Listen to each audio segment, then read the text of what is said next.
Salut à tous! Alors ça fait 7 mois qu'on est en tour du monde dans l'hémisphère nord et puis principalement dans le grand froid et on a envie d'un petit peu de chaleur, du coup direction sud de la côte est des États-Unis. On va passer par la Caroline du Nord et la Caroline du Sud pour vous montrer la recherche de pierres précieuses. Puis on ira en Géorgie pour vous parler d'histoire des États-Unis. C'est parti!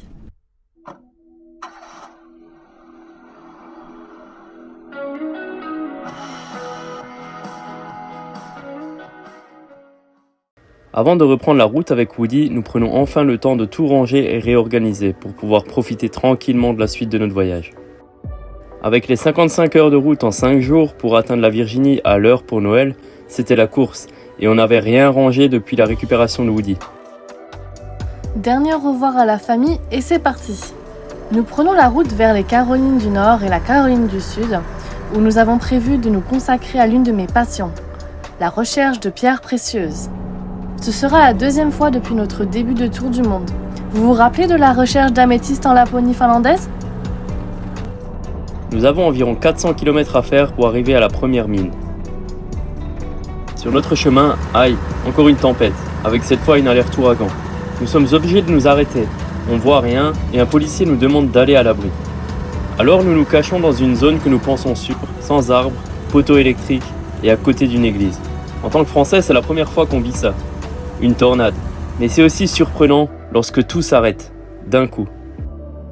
Premier arrêt à Emerald Hollow Mine, réputé pour plusieurs minéraux variés. On sort nos outils de 1957, d'origine livrés avec notre Woody. Et on commence tôt le matin.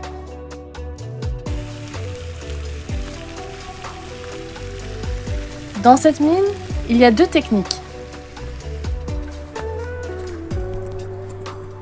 La première, on cherche un filon de quartz, on remplit des seaux.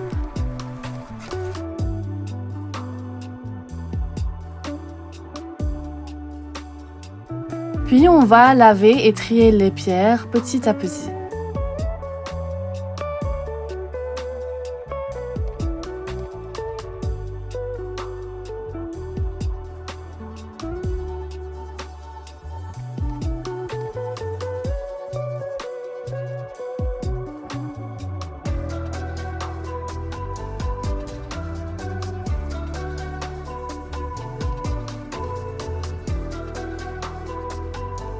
La deuxième, creuser directement dans la rivière, nettoyer les pierres dans la rivière et garder ce que l'on trouve. La journée se termine avec plusieurs trésors. De l'émeraude, de l'aventurine, de la jaspe, de l'agate, de l'unakite, de l'œil du tigre, de la pierre de lune et encore plein d'autres. Puis on reprend la route pour aller en Caroline du Sud. Nous allons dans la mine Diamond Hill à environ 300 km de route. Contrairement à ce que son nom indique, il s'agit d'une mine de quartz. Nous sommes heureux et chanceux aujourd'hui. Les fortes pluies et tempêtes ont rincé les sols. Nous n'avons pas besoin de creuser.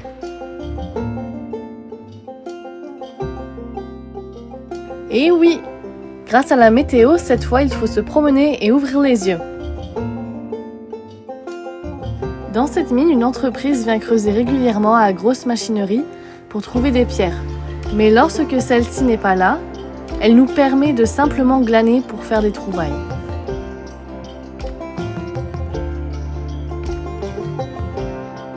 Après une bonne matinée de recherche, on brosse et on trie les trouvailles. Cette fois encore, on est gâté par la nature. Mais pour en savoir plus, on va voir les locaux qui sont surpris de nos belles trouvailles et qui nous expliquent tout sur la mine et les types de quartz que nous avons trouvés. Well, they did good. Yeah, they found some good stuff. This is Iron oxide yes, coated. iron oxide coated, and it's still a milky to a crystal clear. You know, it's crystal. But that iron, it comes from bright yellow to darker yellow to a light orange to a darker orange. Okay, so This It's is going to a bronze. See how it's getting Same darker. coating, Yeah, same it iron. just gets It's all dark. iron Yeah, it oxide. gets It's darker. different. And then you got this is the manganese that's on it. Okay. Yeah. Black manganese. Yeah. I'm gonna refer Really that to nice y'all. one sitting like that. That's a beautiful. Yeah. Yeah. Les deux sites de prospection sont très différents mais très intéressants. Ils nous permettent d'ajouter de nouvelles trouvailles à ma collection après un choix sélectif. Voici quelques bons points à savoir sur la chasse aux pierres précieuses. Tout le monde ne peut pas juste venir et prendre des pierres dans une mine, même une mine ouverte. Il faut toujours un permis. Selon les minéraux et la géographie, cela peut être différent par nous. Par exemple, en Finlande et aux États-Unis, nous avons eu des permis journaliers. Et en Australie, moi j'avais un permis annuel pour l'or et un permis hebdomadaire pour les minéraux. On ne trouve pas toujours de jolies pierres, même si on achète un permis. Ce n'est pas un parc d'attractions. Il faut des outils appropriés, une bonne météo, de l'expérience, de la patience et quand même un peu de chance. Nous avons eu la chance de passer après une grosse tempête qui nous a facilité les trouvailles. Après 2 belles expériences, on reprend la route vers la Géorgie, l'état de la pêche. Nous arrivons enfin à des températures plus clémentes et on les attendait. Nous aurons eu un très long hiver avec nos premières neiges début octobre en Finlande. Nous arrivons à Savannah, une ville qui nous plonge dans la belle époque, avec des architectures magnifiques, des bâtiments pastels et des petits lantsias, cette plante que l'on appelle aussi cheveux d'ange, qui pendent vraiment partout. Savannah est une ville portuaire touristique, très connue pour ses grands espaces verts. Et vous savez quoi ? C'est aussi ici qu'a été tourné le film Forrest Gump. C'est une des villes les plus diversifiées et cosmopolites du sud des États-Unis. Elle a connu l'arrivée des Anglais en 1700, puis des Juifs portugais et espagnols, ensuite une forte immigration allemande et irlandaise, et finalement l'arrivée des catholiques et protestants français au XIXe siècle. La ville compte plus de 57% d'Afro-Américains. Ça tombe bien, nous arrivons le jour férié Martin Luther King Day et avons droit à un défilé rempli d'histoire et d'émotions dans un pays qui a encore du chemin à faire. Et franchement, ça se ressent. Ça nous fait tout drôle en tant que Français qui n'avons pas la même histoire d'esclavage ou de ségrégation. Martin Luther King était un pasteur et un défenseur non violent de l'égalité raciale, avec notamment son fameux discours qu'on connaît tous, I Have a Dream, en 1963, qui a contribué à l'adoption de plusieurs lois sur les droits civiques aux États-Unis.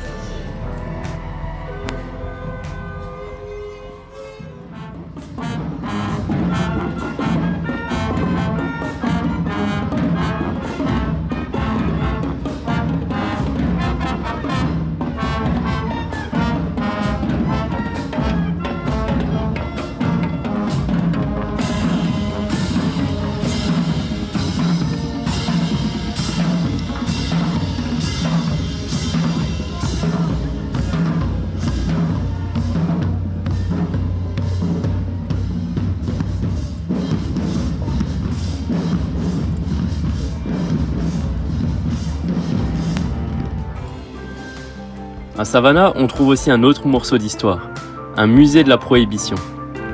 La Prohibition a duré 13 ans, de 1920 à 1933. C'est pas si loin. Pendant ces 13 ans, la vente, la production et la distribution d'alcool étaient interdites. Impossible à imaginer en tant que Français, et bon vivant surtout. C'est une mesure qui a chamboulé l'histoire du pays et qui a donné naissance à plusieurs phénomènes culturels. La vente au marché noir a fait naître les premiers gangsters avec le plus connu de tous, Al Capone. Et la création de clubs clandestins dans lesquels les gens venaient s'amuser et oublier les restrictions de la loi en dansant le Charleston. La prohibition est arrivée à cause d'abus d'alcool de beaucoup d'hommes allant jusqu'à s'endetter et dépenser l'argent du foyer, et du coup poussant leurs femmes et leurs enfants à la rue. Cette loi a motivé beaucoup de femmes à s'impliquer dans les organisations politiques et la prohibition a fortement contribué à l'émancipation des femmes aux États-Unis. On reprend la route pour un dernier arrêt en Géorgie, sur l'île de Jekyll, où nous trouvons nos premières plages des États-Unis. Une île qui a été préservée car elle a appartenu longtemps à de riches propriétaires qui en ont fait un club privé. Cette île est aujourd'hui un parc préservé par l'État de Géorgie, où l'on trouve des paysages particuliers avec des plages pleines de bois flottés. Lors de notre séance running sous la pluie tropicale, on a même eu la chance de voir des dauphins et de magnifiques oiseaux. Cette vidéo se termine sur ces belles plages de Géorgie. Nous reprenons les routes vers la Floride. On vous donne rendez-vous tout bientôt pour une prochaine vidéo, entièrement consacrée à la Floride, un état riche et rempli d'activités diverses et variées, les unes plus folles que les autres. En attendant, n'hésitez pas à vous abonner à la chaîne et liker la vidéo. On se dit à très bientôt!